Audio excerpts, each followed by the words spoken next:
What pleases me the most about this Imperial Knights preview is that there are no titanic feat, which means no more of this. We thank thee, Lord, that in thy mercy... Come on, then!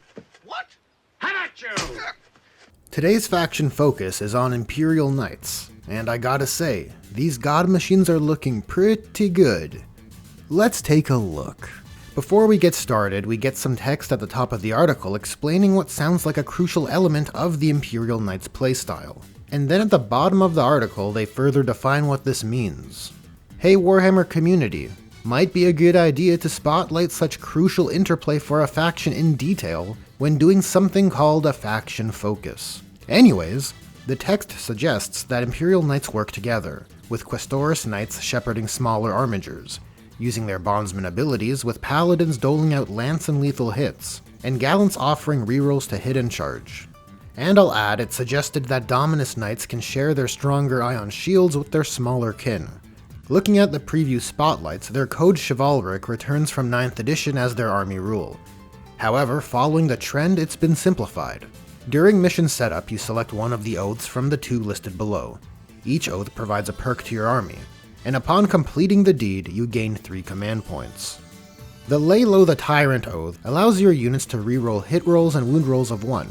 Tremendous value on your Lord of War army, though its deed requires you to slay the enemy warlord, which is sure to vary in difficulty depending on the enemy army, not to mention their ability to play against it.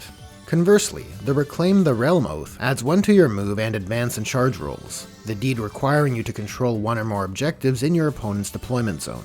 The selection here is pretty good, 1 objective-oriented and 1 kill-oriented, which you can tech into depending on the enemy army and the mission layout.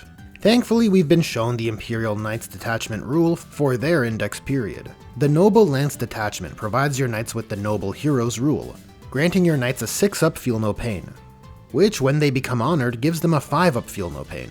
I'm a big fan of detachment rules which interplay with army rules, which this one certainly does. It's a simple rule, but it's sure to go a longer way on models with more wounds. And the 5-up Feel No Pain from becoming honored does seem kind of egregious, but looking at the requirements it does seem rather hard to achieve, as it's certainly something enemies will be able to play against, at least to some degree, though I'd wager there are a few more mechanisms available to the Noble Lance detachment, which will allow a unit or 2 to become honored earlier than the Chivalric Code suggests. Moving on to units, the closest thing knights have to a battle line troop style unit are armigers, so it's good to see a Warglaive previewed, now as a battle line unit no less. And I like what I see. There is now a further gulf in the performance difference between the Meltagun and Thermal Spear, which now sits at strength 12, allowing it to viably go into gladiator grade tanks. It's also worth noting that the strength ceiling of the Reaper Chaincleaver hasn't moved up, meaning it's no longer ideal for it to go into the toughest armored units, which encourages bringing the big boys to do the heavy lifting, which I prefer as I found Armiger spam to be rather distasteful.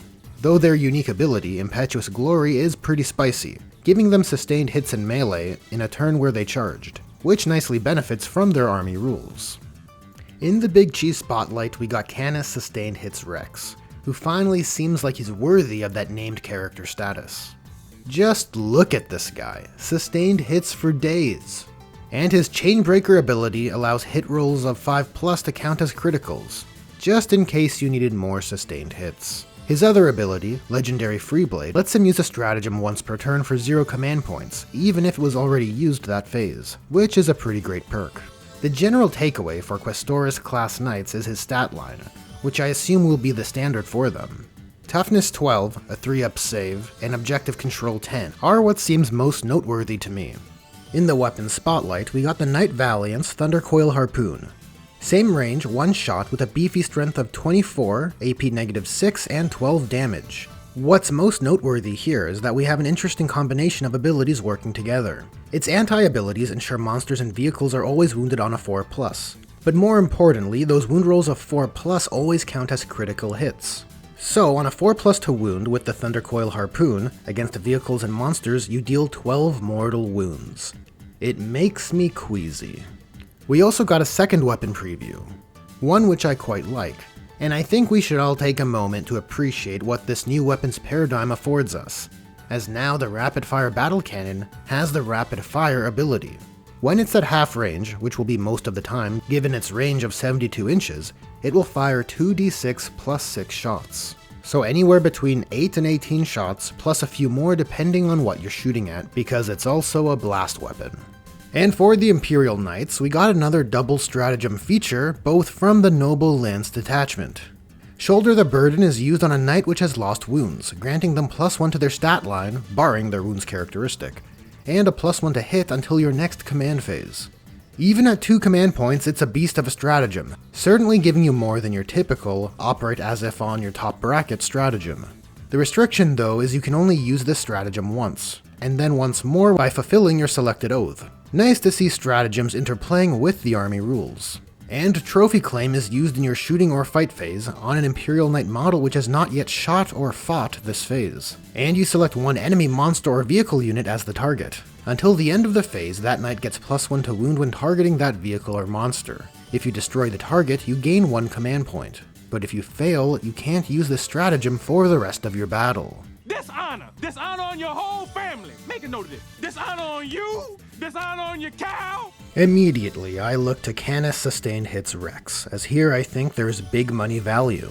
Not only are his loads of sustained hits more reliable as a means to retain access to this very powerful stratagem, but using his legendary Freeblade ability you could double dip with it, allowing him and another knight to go after different targets. In fact, it goes further. You could use the strat on one knight, pay the command points, and then if that knight fails to take down that target, double dip this stratagem on Canis to take it down. And based on the wording, I believe you'll retain access to this very powerful 1 command point stratagem. Though this might need an FAQ to know for sure. And that's it for this nightly preview. I feel it was pretty adequate, showing army rules, detachment rules, and stratagems with interplay, along with establishing a floor with the Armiger, and something of a ceiling with Canis Rex. Though I suspect the Dominus class knights will push that threshold much further. I'd give it a 6 out of 10, as I would have really liked to see more of the Dominus class knights and how knights work in concert using bondsman abilities, as they alluded to in the text. But tell me, what did you think of this faction focus?